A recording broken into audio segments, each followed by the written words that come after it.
Galactic diplomacy. Commander Rena stood tall on the command deck of the Nebula Fortress, her homeworld's most impressive diplomatic vessel. The purple light of her skin cast a soft glow across the polished obsidian floor. The delegation from Earth would arrive any moment, and she found herself irritated by the very thought. "Why must we entertain these fragile creatures?" she asked Admiral Kai, who stood beside her. "They barely survived their own planet's climate crisis, and now they wish to negotiate with us as equals?"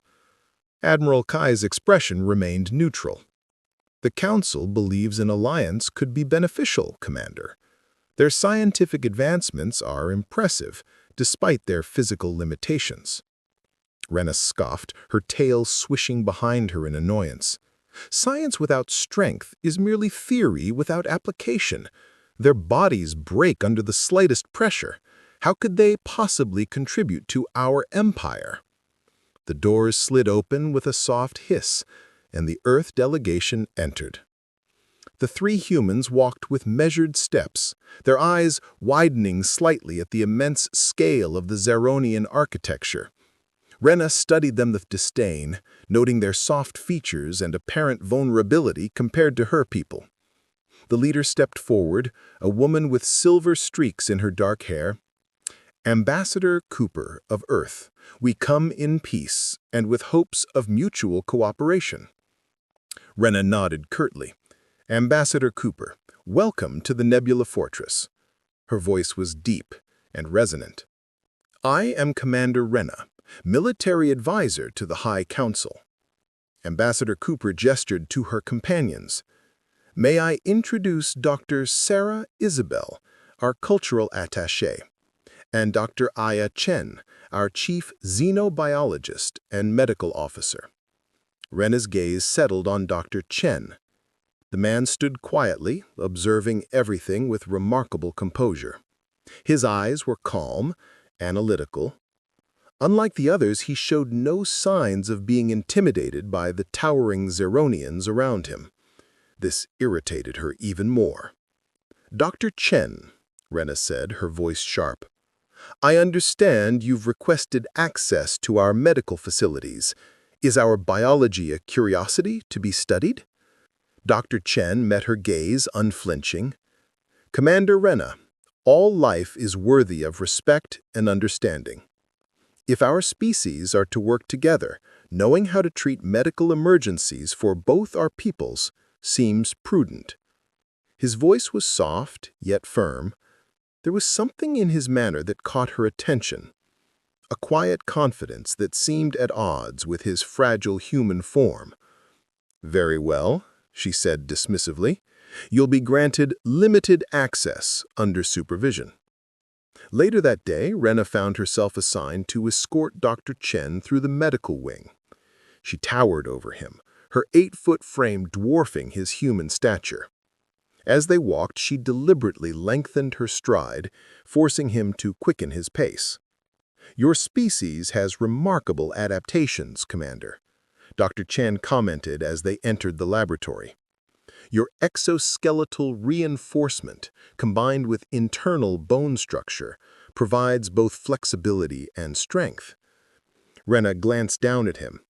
"A necessity for survival, Dr. Chen. Something your kind seems to have sacrificed for your so-called intelligence." Dr. Chen smiled slightly. "Perhaps.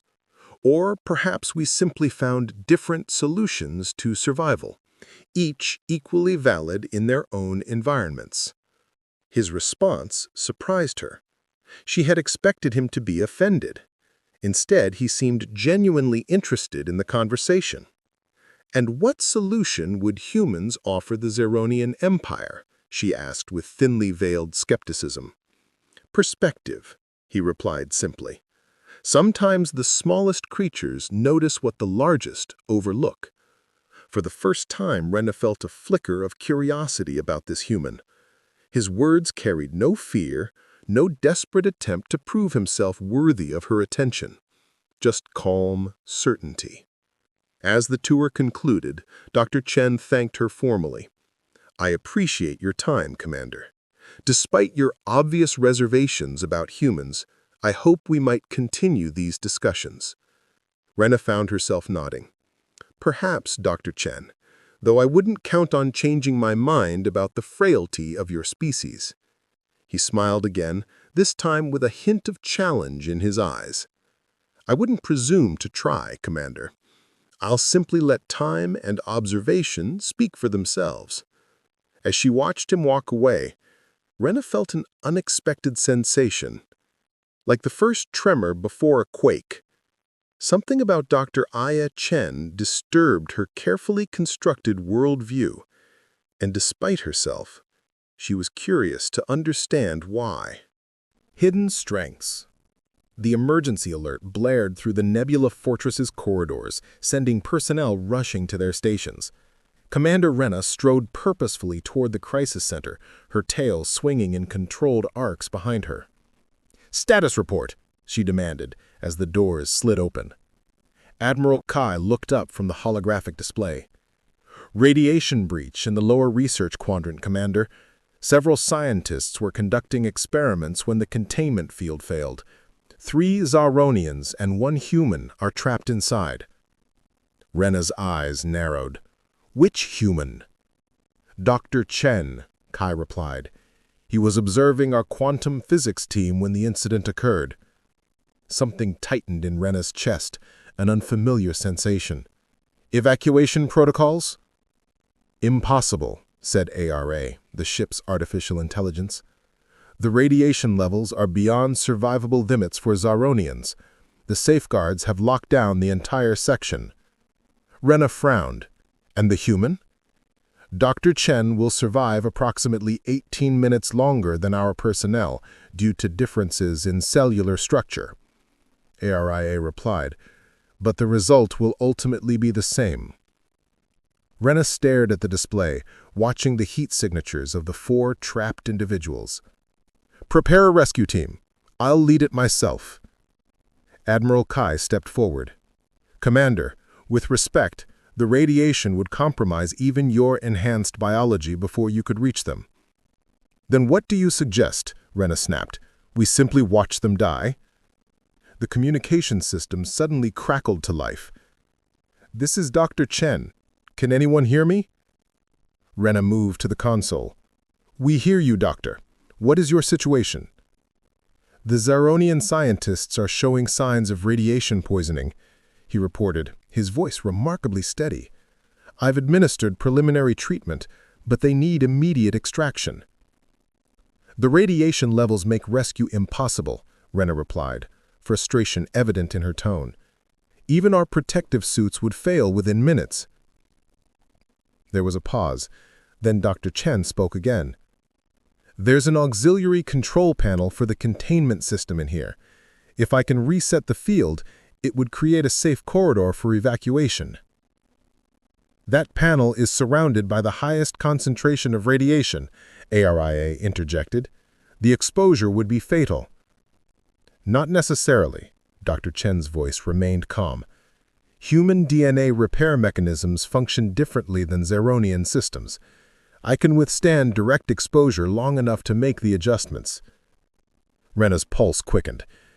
"You're suggesting sacrificing yourself." "I'm suggesting taking a calculated risk," he corrected.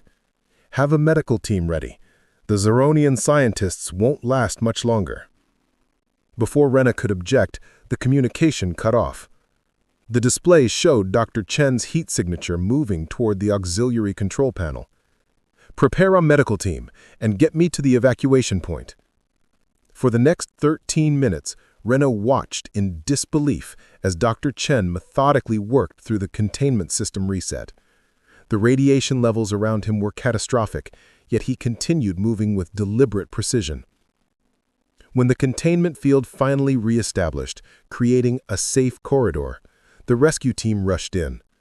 The 3 Zaronian scientists were quickly retrieved, their massive forms carefully moved to stretchers. Dr. Chen was the last to emerge, walking unassisted, though his skin had taken on a gray pallor. Blood seeped from his nose and eyes, yet he remained conscious.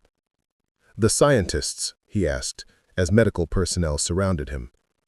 "They'll recover," Rena replied, stepping forward. "Thanks to your actions." Dr. Chen nodded, then collapsed. Hours later, Rena stood outside the medical bay, her tall frame unusually still. Admiral Kai approached silently. "The human will survive," he informed her, "though his recovery will take time." Rena nodded. "He shouldn't have survived at all, the radiation levels he endured." Apparently, human cellular regeneration operates differently than we believed. Their DNA repair mechanisms are remarkably adaptive, something about their evolutionary history on a radiation-heavy planet. Rena's eyes narrowed thoughtfully. He knew. "Pardon, Commander?" The Dr. Chen knew his body could withstand the radiation longer than ours. That's why he requested access to our medical facilities. He wasn't just studying us. He was comparing our physiologies to identify complementary strengths. Kai considered this. A wise approach. Rena entered the medical bay where Dr. Chen lay unconscious, monitoring devices tracking his vital signs. His small human form seemed impossibly fragile, yet she had witnessed his strength firsthand. "Perhaps there is more to these humans than are recognized," she murmured, placing one clawed hand gently on the edge of his bed. "More to this human in particular." As if hearing her words, Dr. Chen's eyes fluttered open. His gaze met hers, unfocused at first, then clearing. "Commander," he whispered, his voice rough. "The scientists—" "Recovering well," she assured him, "as you will." A faint smile touched his lips. "Good." Rena found herself leaning closer. "You knew the risks, yet you acted anyway. Why?" "Because I could," he replied simply. "Because their lives were worth the attempt." "Even knowing how little we think of humans, how little I thought of you." Dr. Chen's eyes held hers. "Worth isn't determined by others' perceptions, Commander Rena. It's proven through actions." For the first time, Rena felt something shift within her. A respect she had never expected to feel for any human, stirred to life. "Rest now, Dr. Chen," she said quietly.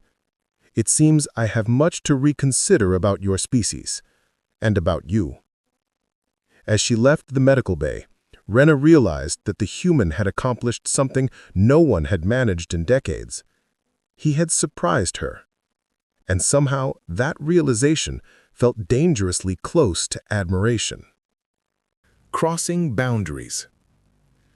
3 weeks after the radiation incident, Commander Rena found herself outside the temporary quarters assigned to Dr. Chen. A formal cultural exchange program had been established between Earth and Zeron, and she had volunteered to serve as his guide. She paused before announcing her presence, unsure why she felt a strange nervousness. The door slid open before she could press the call button. Dr. Chen stood there looking remarkably recovered. His eyes brightened upon seeing her. "Commander Rena," he said with a slight bow. "Right on time." Rena straightened her posture. "Dr. Chen, you look well considering your recent experience." "Human resilience," he replied with a small smile. "Though I must thank your medical team. Their adaptations to your treatments for my physiology were impressive." They walked side by side through the corridors, her long strides measured to accommodate his shorter ones. Unlike their first meeting, this adjustment came naturally to her now. "Today we'll visit the crystal gardens," she explained. "They represent our most sacred connection to Zeronian history. Each crystal formation records the memories of our ancestors." Dr. Chen's interest was evident. "A living library? That's fascinating." The gardens spread before them as they entered a vast chamber filled with towering crystal structures that pulsed with inner light. Colors shifted and danced within the translucent formations, casting rainbow patterns across the visitors. "It's beautiful," Dr. Chen whispered, his voice filled with genuine awe. Something in his reaction touched Rena. She had seen these gardens countless times, yet watching him experience them renewed her appreciation for their wonder. "This central formation holds the memories of our first space voyage," she explained, leading him toward a massive blue-violet crystal. "Would you like to experience it?" Dr. Chen looked up at her, surprised. "Is that possible for a human?" "We've never attempted it with your species," she admitted, "but the connection is primarily neurological. I believe it would work." He nodded. "I'd be honored." Rena hesitated, then extended her hand. Her purple skin contrasted with his as their fingers met. She guided his palm to rest against the crystal surface, placing her own hand beside his. "Close your eyes and open your thoughts," she instructed, her voice softer than usual.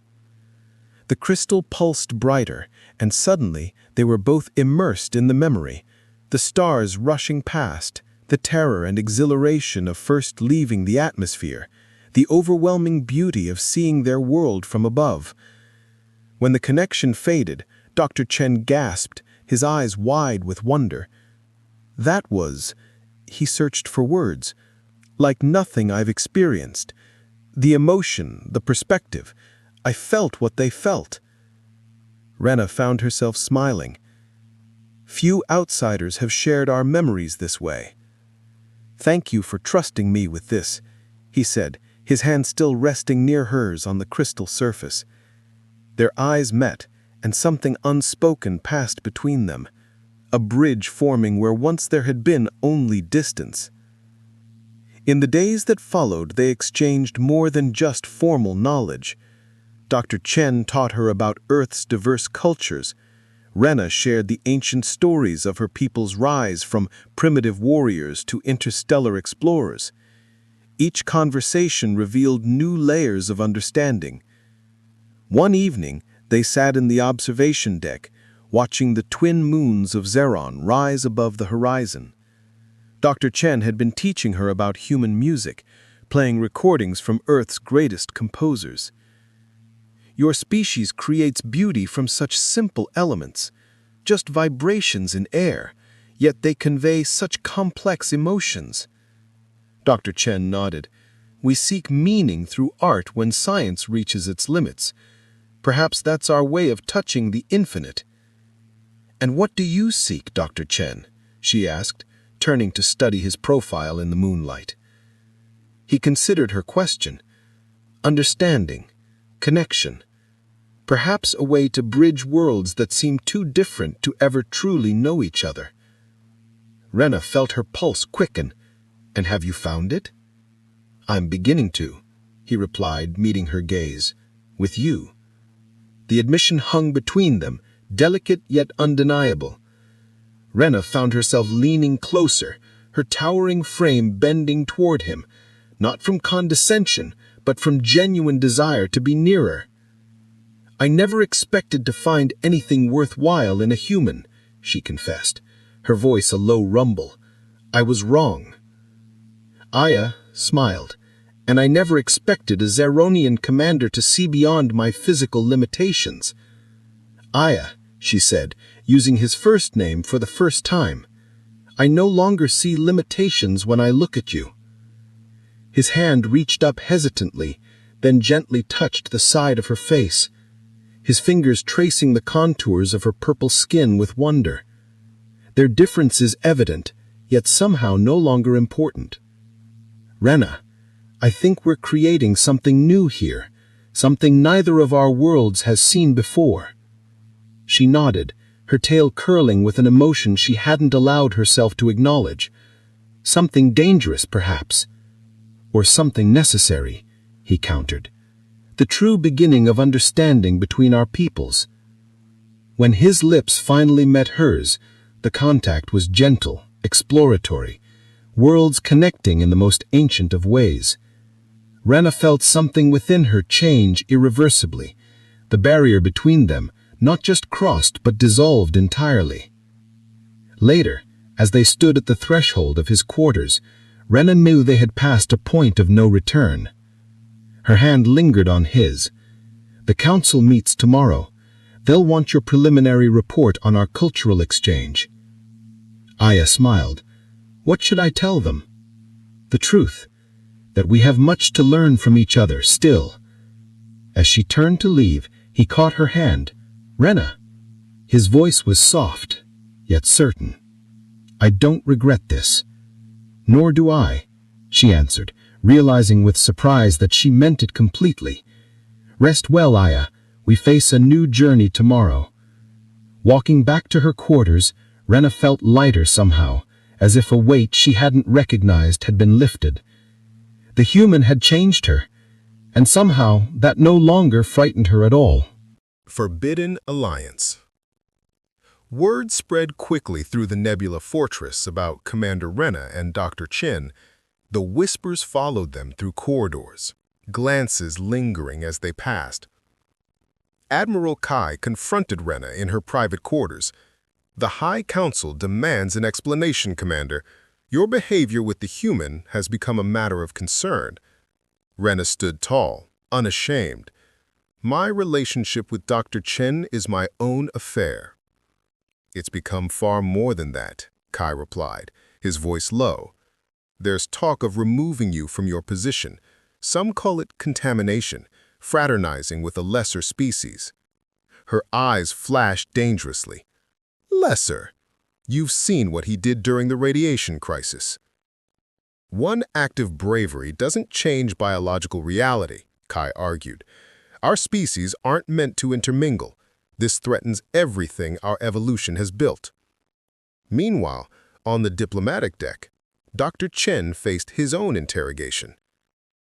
"This relationship compromises our entire mission," Ambassador Cooper hissed. "The Sharonians already view us as inferior. Your actions confirm their suspicions that we're ruled by emotion rather than reason." Aya remained calm. "Or perhaps it demonstrates that connection transcends physical differences. That's the very foundation of diplomacy, isn't it?" Sarah, Isabel, the cultural attaché, shook her head. "The Earth Coalition is threatening to recall you. They're concerned about genetic experimentation, unauthorized biological exchange." "There's been no genetic exchange," Aya replied sharply. "Our relationship is personal, not a scientific experiment." That evening, Aya found Rena in the Crystal Gardens, her tall form silhouetted against the glowing formations. "They're trying to separate us," he said simply. Rena nodded, her tail swaying slowly. "Both our worlds fear what they don't understand." "And what they can't control," Aya added, stepping closer. She turned to him, her violet eyes reflecting the crystal light. "I've received orders to end all personal contact with Earth delegates, including you." "And will you obey?" Rena's hand found his, their fingers intertwining despite their different forms. "I've never disobeyed a direct order." "Until you," he whispered. "Until you," she corrected. As their lips met, a crystal nearby pulsed brighter, capturing their memory, the first such recording between their species. A new history beginning amidst the old.